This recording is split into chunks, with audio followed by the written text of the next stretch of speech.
Hello YouTube, so this is just an analysis on Nylcan. I played him on release and thought he was bad. I played him more recently, mainly because he's so weak so newbies would have a better chance. Then I found out how bad he actually is, so here are a few glaring issues. Number 1. Model size. Home Sweet Home Survive is based on a third-person perspective, so the bigger your model is, the larger space it takes on your screen, which in turn makes it hard to see. With that in mind, have a look at the screens here. Besides Nymph, everyone used default skin, which makes a lot of difference. Nymph hair changes so her model isn't as big as suggested here either. Also, Belle, which was one of the bulky skin, is still smaller than Nylcan. Now, combined with the fact that he is a melee character, this makes him very hard to see and hit with. Number 2. Stats. Despite the large model issue, his stat isn't very impressive either. At 2 strength and 2 movement, he's slower than other melee characters. Belle gains faster bloodseek than Nylcan, and HIK deals more damage and faster than Nylcan. Sure, if he uses his R he can deal 36 damage on a 20-second cooldown, that can also miss.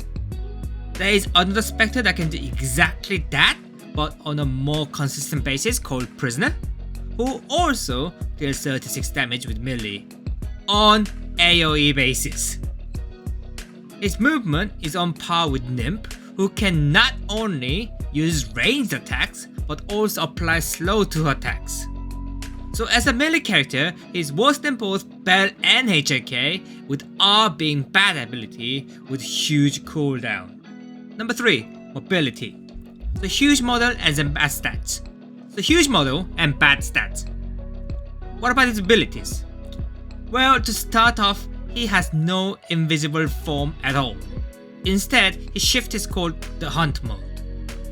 While the Hunt mode works similar to invisible form, it isn't the same in several ways. First, you can attack in Hunt mode without getting out of Hunt mode. This is a great way to land the first hit, in theory. There are a few problems with this. 1. Each hit makes Hunt mode unusable for 20 seconds, which means after your initial hit, you can't do much to continue your pressure, especially with a pathetic 28 damage. 2. It has a limited duration of 15 seconds, with a very short window for tracking where survivor's aura shows. So unlike other specters, you can't track. And you got to hit someone within that 15 seconds or you're going to be crawling for another 20 seconds. On top, his Hunt mode speed is slower than other specters in invisible form, which is noticeable in game. Question here is, why? He has low damage, low mobility, and limited time to use his shift without any real benefit. Number 4. Perks. There are several perks in the game that requires use of invisible form. Aftershock, Spectral Receptor, Jumpscare, Phasing. Okay, sure, they are bad perks in general, but could have provided some use to Nylcan. Now, interestingly, you can use Poltergeist and Hunt mode at the same time, allowing you to destroy walls and doors quickly. But here is a problem. There was an addition of Dawn with a very strong stun recently. Also, Hunt mode only lasts 15 seconds, with 1 sec of it being used just howling. So the question is, whether you want to waste that for a mediocre wall and door destruction.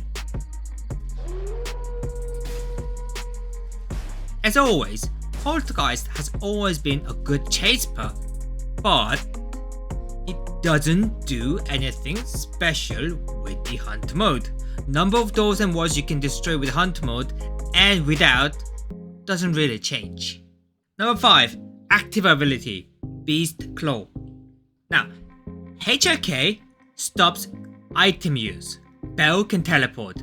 Nymph can slow and deal more damage. Prisoner practically guarantees damage with his hook. Nylcan has one good thing with his active ability. You cannot mind game lockers. His R destroys locker so fast without any charging of motions.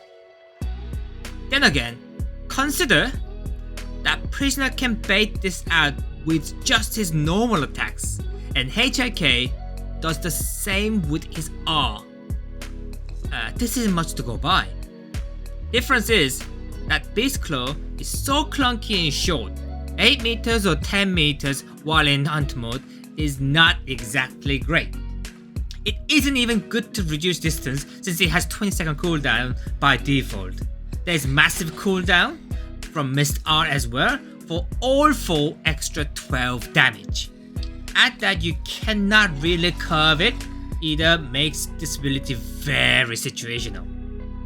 Oh, also for an ability that is meant to destroy walls and doors, you can make it not work consistently by looking on ground when using R.